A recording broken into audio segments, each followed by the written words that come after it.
गरीब साध साध सब नेक हैं, आप अपनी ठोरे, जो सतलोक ले जाएंगे वो साधु कोई और।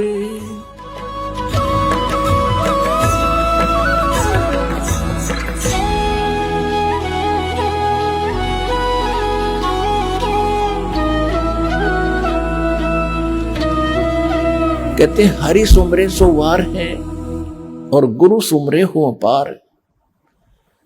अब यहां गुरु का सिमरन नहीं, गुरु जी ने जो मंत्र दिया है उसको जो सिमरन करते वो पार होंगे। तो गुरु मंत्र होता वो गुरु का सिमरन कहलाता है।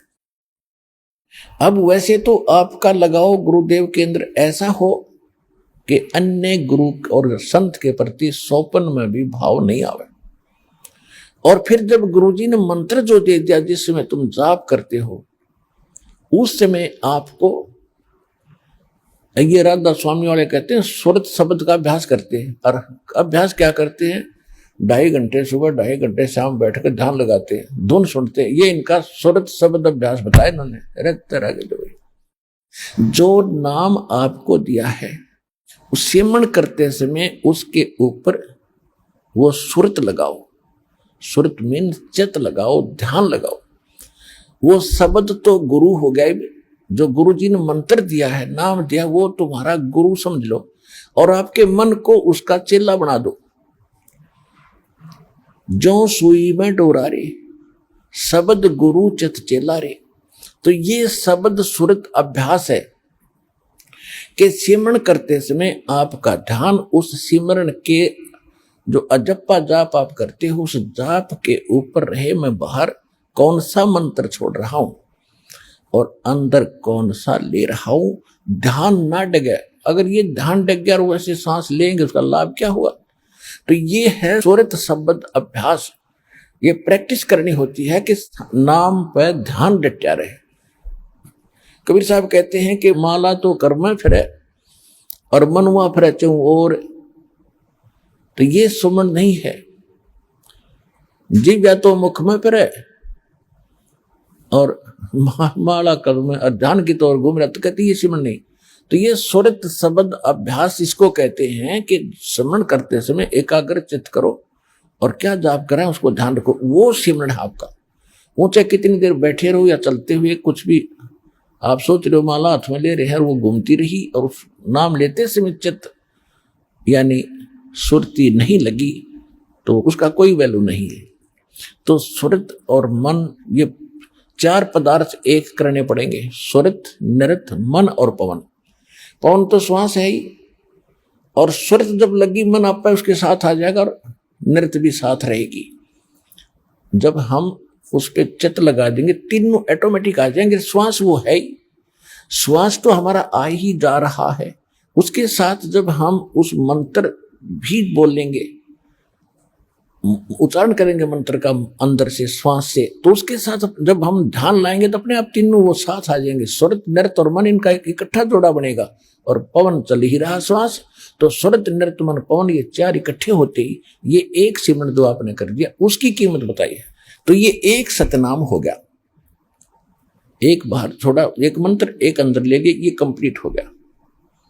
इस विधि से किया हुआ उसकी कीमत बताते हैं कि सतनाम एक तखड़ी के तराजू के एक पलड़े में सतनाम के एक जाप की वैल्यू रख दे।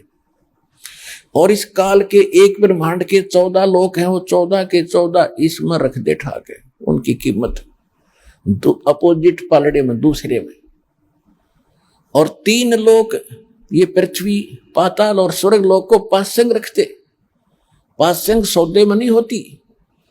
आप लोगों ने पासंग का नहीं पता क्योंकि ये हरियाणवी भाषा के अंदर ये जो सूक्ष्म वेद तत्व ज्ञान परमात्मा से प्राप्त जो भगवान ने कहा ही था कि 12वें पंथ जो गरीबदास होगा उसको मैं दोबारा अपनी वाणी प्रकट करवाऊंगा उसके माध्यम से, है ये सूक्ष्म वेद और गॉड गिवन है।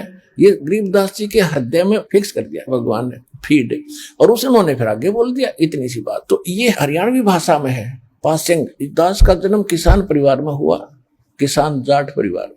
और हमारे घर जो ये लाला लोग जैसे कोई गेहूं, चने, बाजरा, ज्वार सौदा लेने आते थे तो हमारे पिताजी उसको कहते थे, लाला जी पहले तराजू चेक करा तेरी।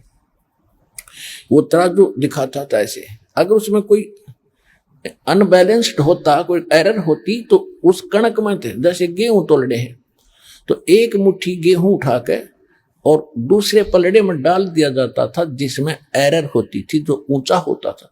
फिर वो जब बिल्कुल लेवल में आ जाते थे उसको फिर वो कणक उसमें पड़ी रहती थी, वो 10-20 दाने होते थे, उसको पासिंग कहा करते थे। उसी साइड में बट्टे रख दिए जाते थे और फिर दूसरी तखड़े से भर भर गेहूं और तोले जाते थे। सौदा तो वो था और वो थी पासिंग। वो 4 दाने पड़े रहे, उनका कोई वैल्यू नहीं थी। वो चाहे धनी का जाओ चाहे लाला जी का जाओ, उनका कोई वैल्यू नहीं थी। तो जैसे हम यहाँ एक छोटा सा सरपंच बन गए, फिर सोचते हैं चेयरमैन बन जावा, और फिर सोचे एमएलए बने, फिर मंत्री बने, फिर मुख्यमंत्री बने, जब बात बने प्रधानमंत्री बन जाए तो काख पीटा, और स्वर्ग के राजा बन जाए तो कहना है कि है।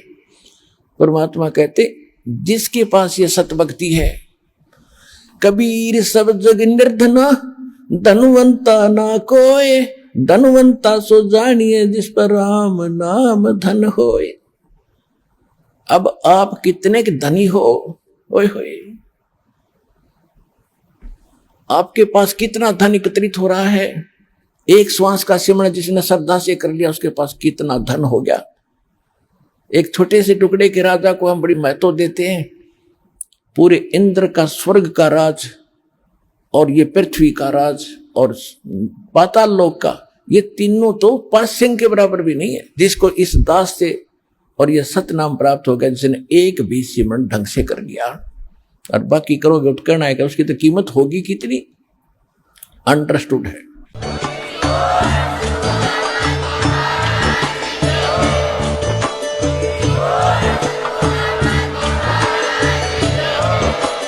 आप सुन रहे थे जगत गुरु तत्वदर्शी संत रामपाल जी महाराज जी के मंगल प्रवचन। अधिक जानकारी के लिए विजिट कीजिए हमारी वेबसाइट www.jagatgururampalji.org। संत रामपाल जी महाराज जी के शुभ आशीर्वाद से पूरे विश्व भर में 500 से भी ज्यादा नाम दीक्षा केंद्र हैं, जिन पर संत रामपाल जी महाराज जी द्वारा ऑनलाइन निशुल्क नाम दीक्षा दी जा रही है। अपने नजदीकी नाम दीक्षा केंद्र का पता करने के लिए संपर्क करें 8222880541।